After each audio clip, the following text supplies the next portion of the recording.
خب باز یک چیز دیگر است که باید بدونید.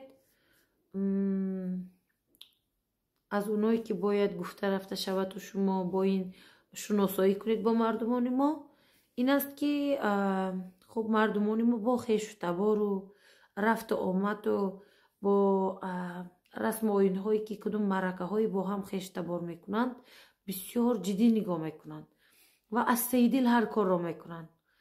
خب وقتی کدوم کسی مرکه دارد از یکی دیگرش خبر دارد، دست خشک نمی رود، بازم میگویم ما این عادت نداریم.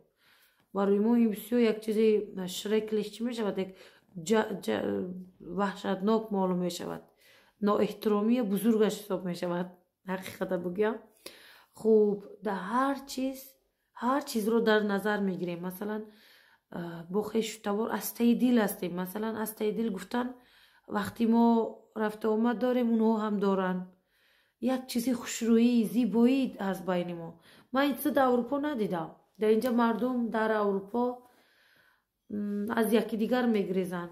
اروپاییان میگم، این مردمان همزبان ما به قول خود هم تباران ما میگم. خب پس اون در پشتش میشنویم میگم مصرف است، یعنی رفت آمد مصرف بوده است. خونه تا وقتی میوین مصرف بوده است. چیزی با هم جشن بگیریم بگیم مصرف بوده است. خب نباشد به خاطر چه زندگانی کرده استادید؟ این پول برای کی پیدا میکنید که روز به روز اگر بی فرهنگ و یک بنامش یک میتو تنه و دنامش غذا میخورد و میبرارد باشید، کی هستید دیگر؟ برای چی زندگانی میکنید؟ حیران میمونم، میبینم میگم همه چیز دارد، دارایی دارد، اما کلا پک پک چی فایده؟ خوب میلش اینش هم احترام میکنیم. شاید اینمون انا همه قطر نظرشون باشد مثال با همین خاطر اینمی خیلی فرق میکند. آیا شما میدونید که در بخارای شریف ما با چطور مردم رفت آمد داشتیم؟ یکیشون در نزد ما در سفره ما نشسته میلیونر است، یکیشون از غریب است که از توان آماز با اون دایم غذا رو با میکردیم مثال. اینمی هم در یک دورش خنده میکند، خنده میجوشد. این تو مردم خوشحال هستن، یکی دیگر جدا نمیکنن، دارایی هم دارن، دماغ بلندم نیستن. در بین 100% من 1% اگر کدوم دماغ داری بوده از خود رفته باشد، دیگر هر کدوم دماغ دار باشد اون بندیش بگرفته پس میفرارن.